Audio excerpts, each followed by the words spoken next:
যদি ভালো হয় মায়ের পেটের সন্তান আল্লাহর ওলি হয়। এরকম কথা ঠিক কি না? আর মা যদি খারাপ হয় সন্তান খারাপ হয়। ইয়াকুব নবী নির্জনে বসে কাঁদতে স্যার বলতেছে, আল্লাহ আমাকে আপনি 12টা সন্তান দিলেন, 2টা সন্তান এত ভালো, আর এই 10টা এত খারাপ কেন হলো? আল্লাহ বলে, ইয়াকুব তোমার বউ কয়টা? 2টা। তোমার যে বউ ভালো সে বউয়ের পেটের বনিয়ামিন ইউসুফ ভালো, আর তোমার যে বউ খারাপ ওই বউয়ের পেটের 10টা সন্তান খারাপ। এখান থেকে বোঝা গেল নবী হয়েও জন্ম দিলে মায়ের কারণে সন্তান ভালো মন্দ হয়।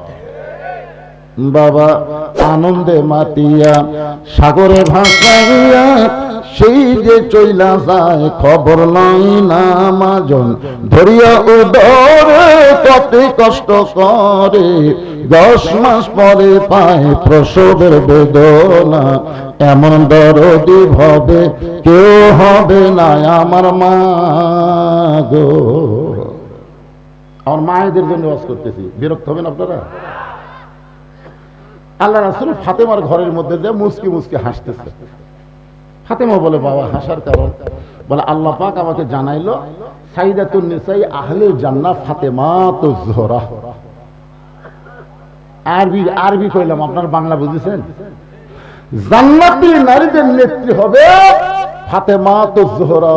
ও ফাতেমা, আল্লাহ তোমার পর্দাকে কবুল করে তোমাকে জান্নাতি নারীদের নেত্রী ঘোষণা করছে। ফাতেমা ঘরের মধ্যে সেই আনন্দ। রাসূল বলে, ফাতেমা এত নেত্রী বানালে কি হবে মা? আল্লাহ তোমার আগে একটা মেয়েকে জান্নাত দিবে। আমার মা বোনদের জন্য বলতেছি, একটু মনোযোগ দিয়ে শুনবেন। সঙ্গে সঙ্গে ফাতেমা বলে, বাবা মেয়েটাকে বাড়িটার কোথায় কোন আমলের কারণে জান্নাতে যাবে আমার আগে? রাসূল বলেন, ওই যে একটা পাহাড় দেখতেছো মা, ওই পাহাড়ের পাশে একটা ছোট্ট জঙ্গল। বলে, হ্যাঁ, ওই জঙ্গলের সামনে ছোট্ট একটা বাড়ি, ওই বাড়িটা হলো একটা কাঠুরিয়ার বাড়ি। ওই কাঠুরিয়ার বিবি জামিলাকে আল্লাহ তোমার আগে জান্নাত দিবে। ফাতেমা বলতেছে, বাবা সাধারণ একটা কাঠুরিয়ার বউ জামিলা এমন কি আমল করলো যে আমল করার কারণে আমার আগে জান্নাতে যাবে? রাসূল বলে, ফাতেমা আমি বলতে পারবো না। যদি তুমি জানতে চাও তাহলে তোমাকে তদন্ত করে জানতে হবে। পরদিন আসরের নামাজের পরে ফাতেমা চুপি চুপি, মেয়েরা যখন রাস্তা দিয়ে যাবে তখন শোরগোল কথাবার্তা গল্প করে যাওয়া যাবে না, চুপি চুপি চলতে হবে। কালো বোরকা পরে, ধরে কোন বোরকা রং কেমন? আমার কথা কি বুঝতে পারতেছেন না? একটু খেয়াল করেন।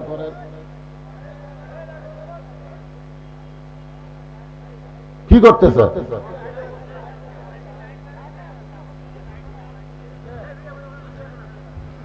আরে আপনাকে ওয়াস্ত হবি রে পাগলারা, এরকম ভালো করা লাগবে না? আপনাদের সাথে ডবল হচ্ছে। মনোযোগটা শোনেন, ওরা একটু শুনুক। ওরা কি সব জায়গায় যাওয়ার পরে? হ্যাঁ, একটু মনোযোগটা শোনেন। পরদিন আসরের নামাজের পর চুপি চুপি ফাতেমা ওই জামিলার বাড়ির দিকে রওনা দেয়। কাঠুরের ওই জামিলার বাড়ির দরজা দিয়ে বলে, জামিলা আমি নবীর মেয়ে ফাতেমা। সঙ্গে সঙ্গে জামিলা দরজায় কান্না শুরু করেছে। ফাতেমা বলে, জামিলা কান্দার কারণ? বলে, আমার সারা জীবনের সাধনা একটাবার নবীর মেয়ে ফাতেমাকে আমি দেখতে চাই। ফাতেমা বললেন, তাহলে দরজা খুললি তো আমার সঙ্গে দেখা হবে, তুমি কান্দো কেন? জামিলা বলতেছে, আমি দরজা কেমনি খুলবো? আমার স্বামী এখন বাড়িতে নাই, আর স্বামীর হুকুম ছাড়া ফাতেমার জন্য দরজা খুলতে আমি ভয় পাই।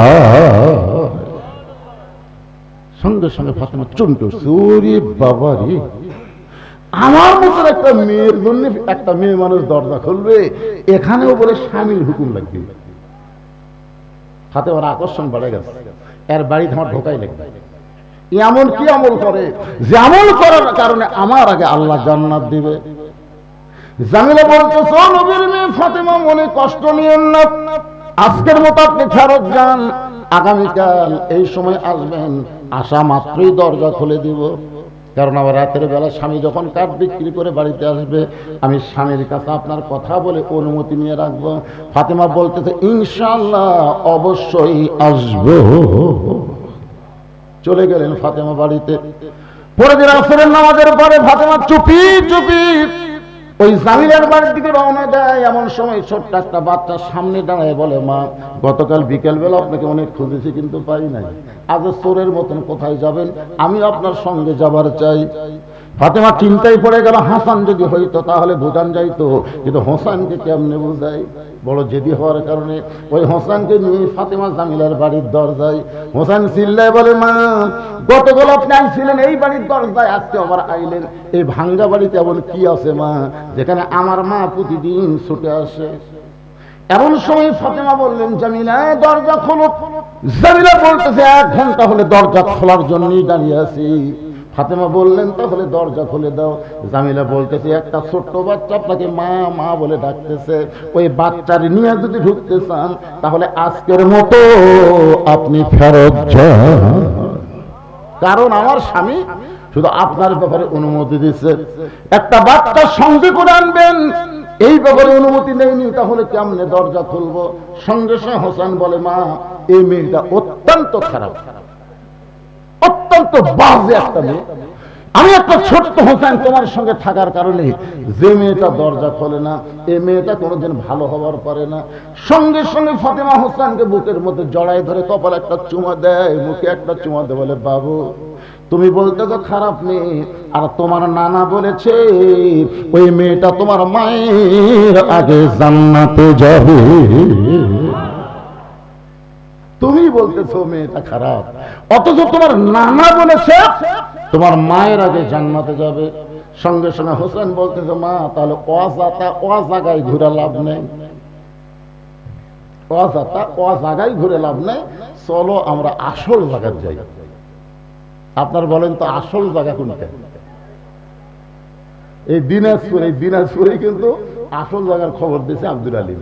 68 সালে দিনাজপুর জেলা স্কুল আব্দুল আলীম একটা গান অনুষ্ঠান করছিল, আমি তার জীবনের মধ্যে দেখছি। উনি যখন একটা গান গাইতেছেন, মনে বড় আশা ছিল আমি যাব মদিনায়। দিনাজপুর আলেমেরা বলে, আব্দুল আলীম ভাই আপনি মূর্খ মানুষ, এই জন্য যাই যেমন গান লিখে দেয় সেটাই আপনি সুর করেন।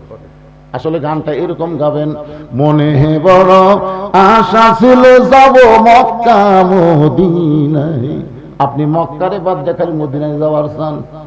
সঙ্গে সঙ্গে আব্দুল আলীম বলেন, রে দুনিয়ার আলেমেরা শোনো, কুল ইন কুনতুম তুহিব্বুনাল্লাহ ফাত্তাবিউনি ইউহিব্বুকুমুল্লাহ।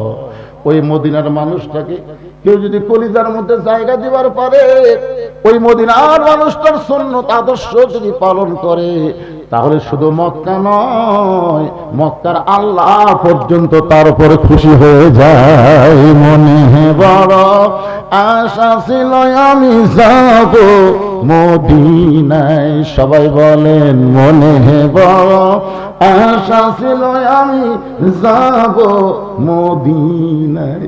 নবী যখন মদিনাত গেছে তখন কাবা ঘরের মধ্যে কি ঢুকেছে আপনারা জানেন না? 360টা মূর্তি ঢুকেছে কাবা ঘরের মধ্যে। তার মানে বোঝা গেল নবী থাকবে যেখানে আল্লাহর পাওয়ার আছে সেখানে। জোরে কথা বলেন না কেন ভাই? যান মায়ের হাত ধরে এক কোণে হোসেন নিয়ে গেছে নবীর কাছে। ফাতেমা বলতেছে, বাবা এখানে আমার কোনো দোষ নাই, আমি প্রথম দিন গেছি, স্বামী বাড়িতে না থাকার কারণে দরজা খোলে নাই, দ্বিতীয় দিন হোসেন সঙ্গে থাকার কারণে দরজা খোলে নাই, আমি আরো 10 বার যাব। কোন আমলের কারণে কাঠুরের বউ আমার আগে জান্নাতে যাবে এটা আমি অবশ্যই জানবো বাবা, কিন্তু এই হোসেন দোষ কিন্তু আমার না। হাত ধরে টানা আপনার কাছে নিয়ে এসেছে। হোসেন বলে, মা একটু দাঁড়াও, তুমি একটু দাঁড়াও। মারে ছাইড়া দিয়ে এক দৌড়ে নানার হাত ধরে বলতেছে, নানা কি আর কি করেন, আমার মা ওকে আপনি চিনেন? বলেন, আমার মা ওকে আপনি চিনেন? আমি হোসেন তোমার মায়ের কাছ থেকে দুনিয়াতে আইছি, আমার মাকে আপনার চিনা দরকার। সুবহানাল্লাহ। প্রকৃত সন্তান যারা শাশুড়ির চাইতে মাকে বেশি ভালোবাসবে তারা, ধরে কোন কথা ঠিক কিনা? আর পাটা যারা পাটা, আমি হিসাব করে দেখছি বাংলাদেশের 80 জন ছেলে শ্বশুর শাশুড়িকে ভালোবাসে, কিন্তু 20 জন বউ শ্বশুর শাশুড়িকে পছন্দ করে না। জোরে কোন কথা ঠিক কিনা? হিসাব করে দেখছি এই শালা মেয়ের এত খারাপ।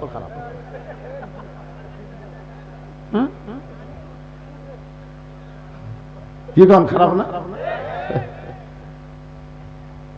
একটু মনোযোগ দিয়ে শুনবেন।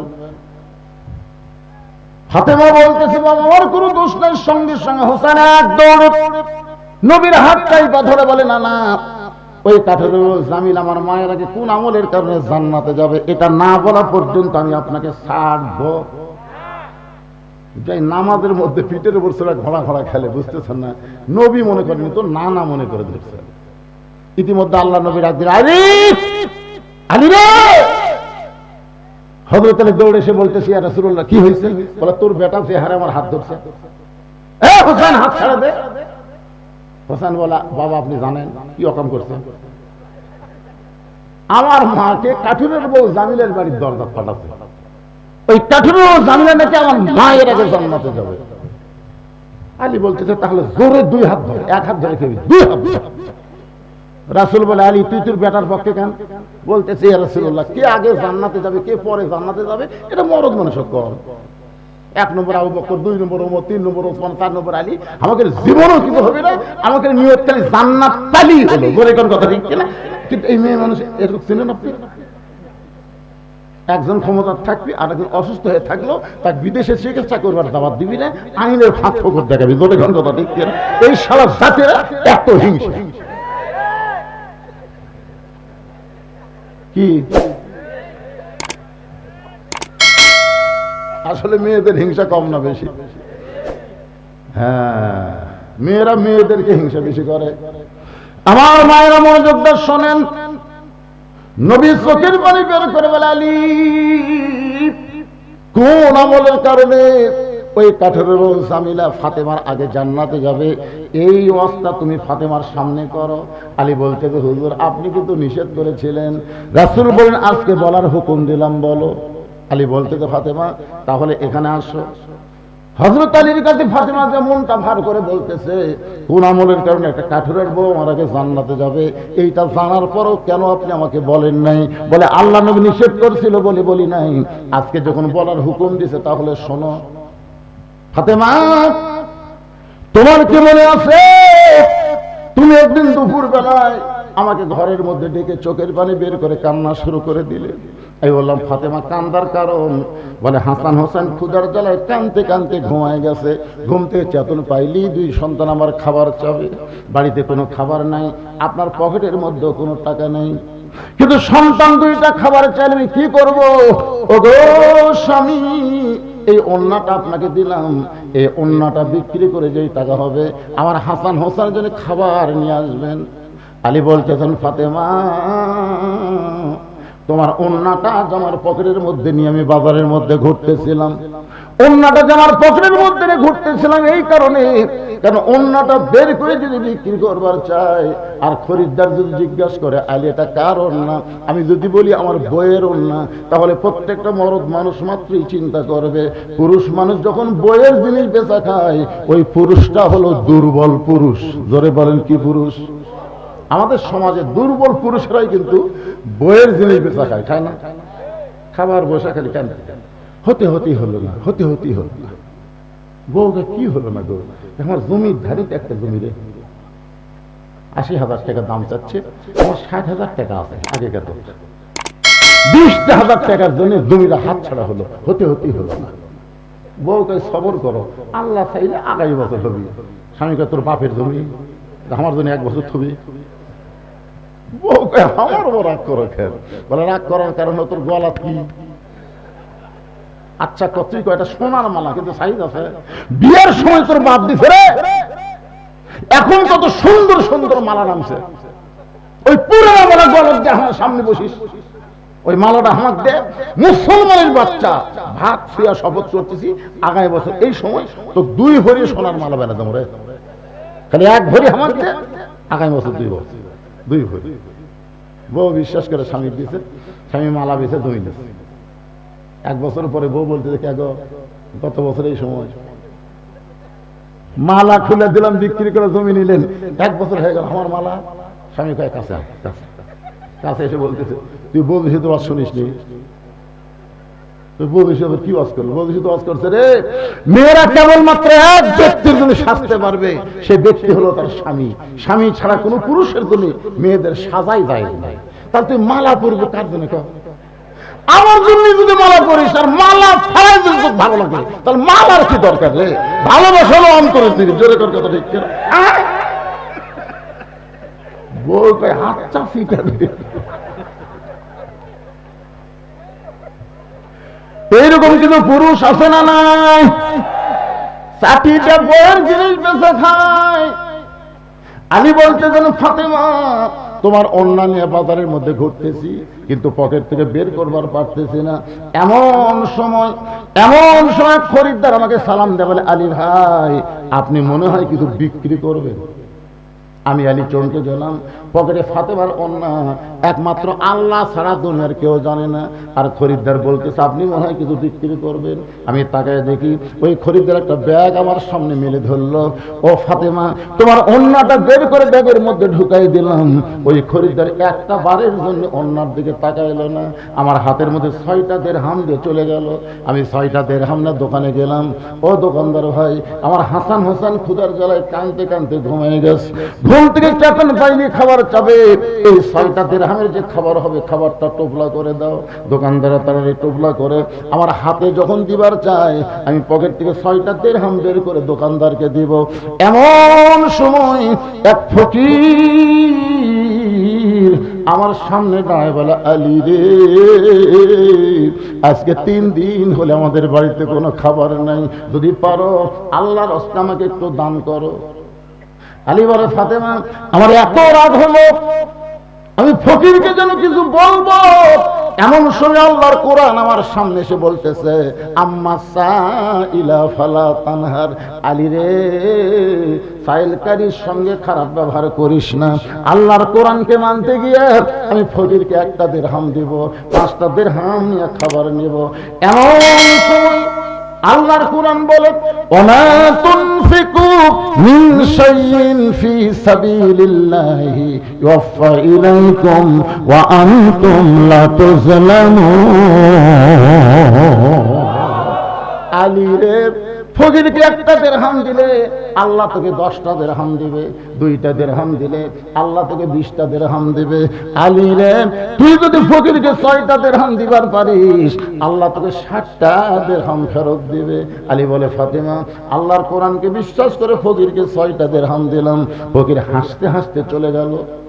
দোকানদার বলে আলী ভাই টোপলা করলাম, এখন কি খবর? বলে 2 বস্তা খাবার প্যাকেট কর, এই টোপলা দিয়ে আমার চলবে না। দোকানদারকে আশ্বাস দেওয়ার পরে আমি বাজারের মধ্যে মন খারাপ করে ঘুরতেছিলাম। এমন সময় এক ব্যক্তির দিকে উট নিয়ে আমার সামনে দিয়ে যায়, সালাম দেবে, বলে আলী ভাই অযথা বাজারে ঘুরে কোনো লাভ নাই, এই উটটা কিনে নেন, উটটা কিনে নেন। আমি কইলাম পাগল রে, আমার পকেটে কোনো পয়সা নাই, উটটা কেমনে কিনবো? উটওয়ালা বলতেছে 100 দিরহাম বাকিতে উটটা কিনবেন, বিক্রি করে আপনি টাকা দিবেন, এইটাও কি আপনি পারবেন না? আলী বলে ফাতেমা আমার জীবনে এত বড় সুযোগ আমি কোনোদিন পাইনি। 100 দিরহামে বাকিটা উটটা কিনে যেই মাত্র বাজারে গেলাম, চারিদিকে খরিদ্দার আমাকে ঘিরে ধরে বলতেছে আলী ভাই শিক্ষামন্ত্রী বাদ দিয়া কবে আবার উট বেচনি আলা হলেন? নবী যখন মদিনার প্রেসিডেন্ট ছিলেন ওই সময় হযরত আলী হলেন শিক্ষামন্ত্রী। সুবহানাল্লাহ, শিক্ষামন্ত্রী বলেন। আজকে 90% মুসলমানের দেশে শিক্ষামন্ত্রী একদম ঘোরানোর সাথে ঢাক ঢোলক ঝাঁঝর বাজে। এই মিথ্যা শিক্ষার পিছনে হাজার হাজার কোটি টাকা বাজেট পায়। ধরে কোন কথা ঠিক কিনা? আর এই হাফিজি মাদ্রাসা এতিমখানার জন্য 1 টাকাও বাজেট না। এই সালার শিক্ষা না, এরা হলো কুশিক্ষা। ধরে কোন কথা ঠিক কিনা? শিক্ষা কি রে? খায়রুকুম মান তাআল্লামাল কোরআন ওয়া আল্লামা। রাসূল বলেছেন ওই ব্যক্তি হলো সবচেয়ে সম্মানী, দামি, যে আল্লাহর কোরআন শিখেছে এবং অপরকে কোরআনের শিক্ষা দেয়। আলী কবে থাইকা উট বিক্রি করার ব্যবসা শুরু করলেন? আলী বলে ফাতেমা হাতের মধ্যে উট নিয়ে আমি বেকাই দেয়। এমন সময় খরিদ্দার এসে আমার সালাম দেবে, আলী ভাই দাম কত নেবেন? আলী বলতে বেশিক্ষণ থাকবো না, যা হয় দেওয়া। 160 দিরহাম দিলাম। আলী বলে ফাতেমা 160 দিরহাম দিয়ে উটটা যখন কিনে নিয়ে গেল, আমি উটওয়ালাকে 100 দিরহাম বাকি শোধ করলাম, আর 60টা দিরহাম নিয়ে দোকানে এসে বললাম, ভাইজান খবর কি? বলে আপনার কথা মতো 2 বস্তা প্যাকেট করেছি। আলী বলে দাম কত? বলে 60 টাকা দিলেই চলবে। আলী বলে ফাতেমা 60টা টাকাতে 2 বস্তা খাবার কান্দে করে আমি যখন বাড়ির দরজায়, তোমার কি মনে আছে আমাকে দেখা মাত্রই তুমি দরজা বন্ধ করে দিলে? আলী বলতে, ফাতেমা দরজা খোলো, 2টা বস্তা খাবার নিয়ে বড় ক্লান্ত হয়ে গেছি। ও ফাতেমা দরজা খোলো। ফাতেমা বলতেছে, পরে দরজা খুলবো, আগে বলতে হবে 2 বস্তা কোথায় পাইলেন? অন্য বিক্রি করে টাকা দিয়ে বড় করে 1 টুকরা খাবার হবে, 2 বস্তা খাবার কোথায় পাইলেন যতক্ষণ না বলবেন ততক্ষণ দরজা খুলবো। দরকার হলে আমার হাসান হোসেন না খেয়ে মরবে, কিন্তু 10,000 টাকা বেতন চাকরি করে 20,000 টাকা বাসা ভাড়ালে, 10,000 বেতন চাকরি করে বাংলাদেশে আসে না। হাসিনা প্রধানমন্ত্রী নিজেই বলেছে আমার পিয়নের 400 কোটি টাকা। দেখছেন মাথা ঠিক আছে। বাংলাদেশের বড়রা যদি একটু সজাগ হয়, একটা স্বামীও দুর্নীতি করবে না। ধরে কোন কথা ঠিক কিনা?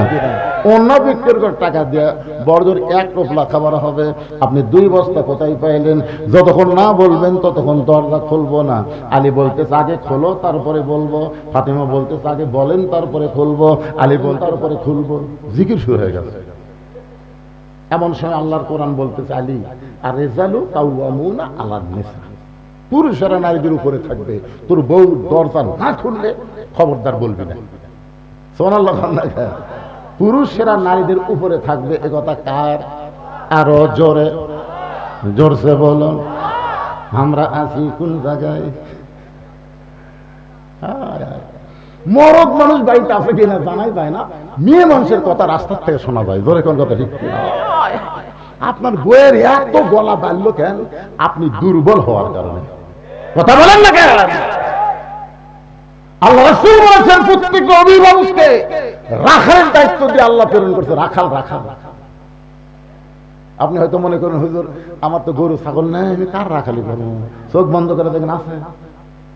আপনার 42 বছর একটা গাভী আছে, আপনার 22 বছর একটা আড়ি আছে, আপনার 17 বছর একটা বকনা আছে।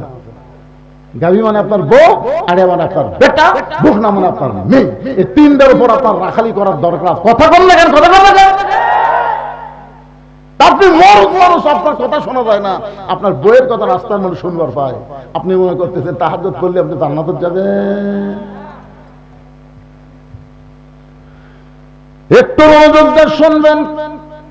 আল্লাহ কোরআন বলতেছেন রিজালু কাওয়ামুনা আলান নিসালি রে। ফাতেমা যদি দরজা না খোলে খবরদার তুই বলবি না। আলী বলতেছে দরজা খোলো। ফাতেমা বলতেছে আগে বলেন। সঙ্গে সঙ্গে আলী মন খারাপ করে 2 বস্তা কান্দে নিয়ে আল্লাহ নবীর দরবারে, নবী তখন বসেছিলেন।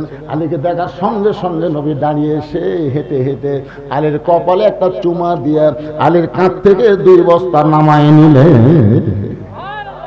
রাসূল কয় আলী তোমার কপালে চুমা দিলাম, তোমার কাঁধ থেকে বস্তা নামালাম, তোমার মন খারাপ কেন?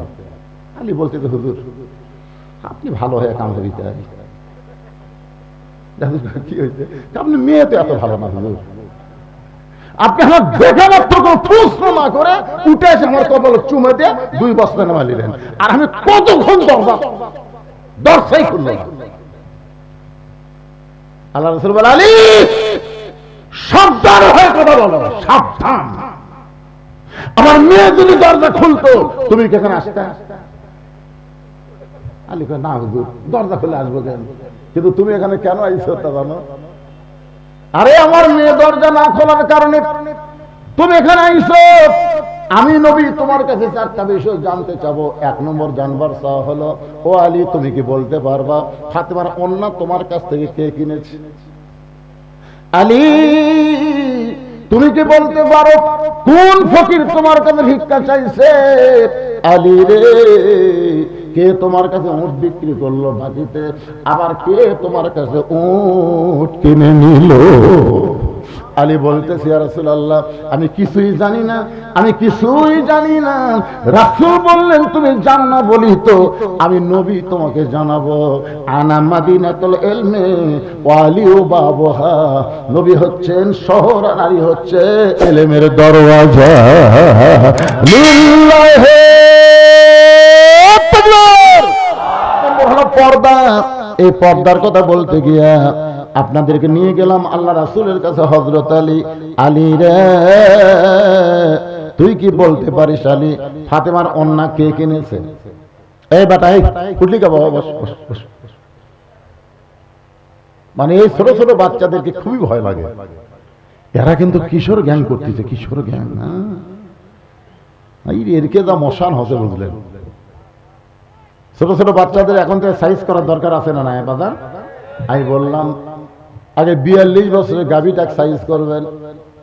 এই গাভী যেন ভারতের কোন স্টার জলসাচ্ছি বাংলা না দেখে, কারণ ভারত আমাদের 400 বছরের পুরাতন বাবরি মসজিদ ভাঙ্গা ওই জায়গায় রাম মন্দির বানাইছে। যেরকম ঠিক কিনা? ভারতে কি মন্দির বানানোর জায়গা নাই? যেরকম আছে না নাই? তাহলে অন্য ফাঁকা জায়গাত মন্দির না বানায় মসজিদ ভাঙ্গে সে জায়গায় মন্দির বানায় বুঝাই দিল ভারত আর যাই হোক মুসলমানের পক্ষে না। যেরকম কথা ঠিক কিনা? ভারতের দালাল যারা, নামে মুসলমান তারা। যে বলবো ভারতের দালাল যারা, আপনার বলবেন নামে মুসলমান তারা। নামে মুসলমান যারা, ভারতের দালাল তারা। বলতে পারবেন না ভাইজান? হ্যাঁ, ভারতের দালাল আমাদের বাংলাদেশে আছে না নাই? একটু মনোযোগ দেব। আপনার বউকে আপনি বুঝাবেন, আপনার বউকে বলবেন যারা আমাদের মসজিদ ভাঙ্গে মন্দির বানায় তাদের কোন চ্যানেল মুসলমানের ঘরে চলবে। আপনার ছেলেটাকে আপনি বুঝাবেন, বাবা কু আনফুসাকুম আহলিকুম নারা, জাহান্নামের আগুন থেকে বাঁচতে গেলে বাপ খালি একলা নামাজ পড়লে হবে না, বেটাকেও নামাজ পড়া লাগবে। তুই আমার ভাই থাকিস, আমি কামাই করলে তুই খাস, আমার টাকা পয়সা লেখাপড়া করিস বাজান, আমি জাহান্নামে যাই, এটা তুই চাস? তখন বলবে না আব্বা চাই না। তাহলে আমরা দুই বাব্বাটা একসাথে ফজর থেকে শুরু করবো। যে আজান দিছে, এতদিন ছেলে লেফের মধ্যে শুয়ে থাকতো, সকালবেলা খাইট থেকে কুত্তের মতো জোরে গান কথা ঠিক কিনা? কিন্তু আজকে আজান দেওয়ার পরে দেখি বাপই চেতন পাইনি। ছেলে ডাক দিয়ে বলে, বাবা আপনি মনে হয় শরীর খারাপ, চেতন পান নাই। বাপ মুসকি মুসকি হাসের বলে, আল্লাহ আমার সন্তানকে লোক বানায় ফেললাম, তার সন্তানকে যেমন বুঝাইছে আমি তেমন বুঝানোর কারণে আজকে ছেলে আমাকে ডাকতেছে। বাপ বেটা দুইজন মিলে যখন কাতার সোজা করবে, ফেরেশতা বলে আল্লাহ খবর কি? আল্লাহ বললেন বাপ বেটা দুইটা একসঙ্গে জান্নাতি। আপনার 17 বছরের মেয়ে, কি বানাবেন আপনি? মেয়েটা কি বানাবেন? ফাতেমা বানাবেন না পরিমণি বানাবেন? বাবা হিসাবে আপনার সিদ্ধান্ত নেওয়ার দরকার আছে না? কথা বলেন। এখনো তো বিয়ে হয় নাই, বিয়ে হলে না হয় জামাইয়ের উপর দায়িত্ব দিলেন। যতদিন বিয়ে হয় নাই ততদিন আপনাকে পর্দানিশী তৈরি করা লাগবে। পর্দানিশী হিসেবে মেয়েটা যদি তৈরি হয়ে যায়, ওই মেয়েটা ফাতেমার সঙ্গে জান্নাতি থাকবে। রাসূল বলে, আলী ফাতেমা পর্দানিশী, ফাতেমার ওন্না দুনিয়ার কোন মানুষ কিনুক, এটা আমার আল্লাহ চাই নাই। ফাতেমার ওন্না দুনিয়ার কোন মানুষ কিনুক, এটা আল্লাহ চাইনি বলে একটা ফেরেশতাকে খরিদ্দার মানুষ বানায় দিয়ে, আলী তোমার কাছ থেকে 6 দিরহামে ওন্নাটা কিনে ফাতেমার ওন্না কোন আল্লাহ জান্নাতের মধ্যে যত্ন করে রাইখা দিয়েছে। আলী রে তুই যখন 6টা দিরহাম দিয়া হাসান হোসেনের খাবার নিবি, দোকানদার যখন টোপলা করে দিছে, তুই 6টা দিরহাম বের করে দোকানদারকে দিয়া টোপলা নিবি। এমন সময় আল্লাহ বলে, ও ফেরেশতা ওন্না কিনে জান্নাতের মধ্যে রাইখা দিলি, তোমার দায়িত্ব শেষ না। এখন তুমি ফকিরের সাইজ হই আলীর কাছে যাও, আমি আল্লাহ আলীর কাছে 6টা দিরহাম ফেরত চাই। ফেরেশতা বলে, আল্লাহ এইটা কি? এইটা কি? যে 6টা দিরহাম দিয়ে তার সন্তানের জন্য খাবার কিনতেছে, সন্তান 2টা না খেয়ে ঘুমায় গেছে, চেতন পালি খাবার চাবে, আর সেই খাওয়ার টোপলা না দিবার দিয়ে তুমি 6টা দিরহাম ফেরত চাও। আল্লাহ বলেন, লিয়াবলুয়াকুম আইয়ুকুম আহসানু আমালান ওয়া হুয়াল আজিজুল গফুর। ফেরেশতা রে, জানিস না রে ফেরেশতা, বান্দা আর আল্লাহর সাথে সম্পর্ক করতে গেলে একটা পরীক্ষা থাকে, সেই পরীক্ষার নাম হলো সুন্দর আমল। দরকার সুবহানাল্লাহ। আজকে আমি আল্লাহ দেখব আলী তার সন্তানকে বেশি ভালোবাসে না আমার কোরআনকে বেশি ভালোবাসে, আজকে সেই পরীক্ষা হবে। আলী যেই মাত্র 6টা দিরহাম দিয়ে টুকলা নিবে এমন সময় ফকির এসে বলছে যে ভাইজান 3 দিন হলো আমার বাড়িতে কোনো খাবার নাই। আলী যখন দিবে না ফকিরকে কিছু বলবে এমন সময় কোরআন বলতে আম্মা সাইলা ফালা তানহার, আলীর সাইলের সঙ্গে খারাপ ব্যবহার করিস না। আলী যখন 1টা দিরহাম দেবে কোরআন বলতে ওমা তুনফিকু মিন শাইইন, তুমি যদি 1টা দিরহাম দাও তুমি মনে করো না আল্লাহ তোমাকে 1টা দিবে, বিনিময়ে আল্লাহ তোমাকে 10টা পাঠিয়ে দিবে। আপনার কাছে নিজের সন্তান বলো না আল্লাহর কোরআন বলো। কাদের কাছে সন্তান শুধু নয় গোটা দুনিয়ার চাইতে আল্লাহর কোরআন বড়। দুই হাত তুলে আল্লাহকে দেখান লিল্লাহি তাকবীর, হাত নামান। আল্লাহ রাসূল বলে আলী ওই ফেরেশতা ফকির হইয়া তোমার কাছে 6টা দিরহাম নিয়া আল্লাহর কাছে গিয়ে কাঁদতেছে। আল্লাহ বলে কান্দার কারণ? বলে আল্লাহ মানুষ হয়ে দেখলাম 6টা দিরহাম আলী আমারে দিল, সে দান করলো ঠিকই, তার মুখের মধ্যে কোনো আনন্দ দেখলাম না, কারণ সন্তানের জন্য খাবার টোপলা নিচ্ছিল, আর সেই টোপলা না নিয়ে তোমার কোরআনকে বিশ্বাস করে আমাকে 6টা দিরহাম দিল। আল্লাহ গো এখন তুমি আলীরে কি দিবার চাও? আল্লাহ বলে ফেরেশতা রে কান্দিস না, যে উটের পিঠে চড়ে ফাতেমা জান্নাতে যাবে ওই উটটা দুনিয়াতে রূপক অর্থে বিক্রি হবে, যা যা উটটা নিয়ে যা। রাসূল বলে আলী ওই ফেরেশতাকে আল্লাহ উটওয়ালা বানায় দিয়া তোমার কাছে 100 দিরহামে বাকিতে উটটা বিক্রি করলো। যে উটটা বাকিতে বিক্রি করলো ওই ফেরেশতার আবার খরিদ্দার হইয়া 160 দিরহামে আল্লাহর হুকুমে তোমার কাছে উটটা নিয়ে তুমি 100 দিরহাম ফেরত দিলা, আর বাকি 60টা দিরহাম পেলা। আলী রে তুমি দান করেছিলে 6 দিরহাম, আর আল্লাহ তোমাকে সঙ্গে সঙ্গে আসমান থেকে পাঠাই দিল 60 দিরহাম। এটাকে আপনারা বিশ্বাস করেন? সত্যি করেন? কারা কারা করেন? আল্লাহকে একটু হাত দেখান তো দেখি। আল্লাহর কোরআনের দলিল দিয়ে কিন্তু আমি কথা বলছি ভাই, হাত দেখা করে তুলবেন না, টান টান করে চলেন তো দেখি লিল্লাহি তাকবীর।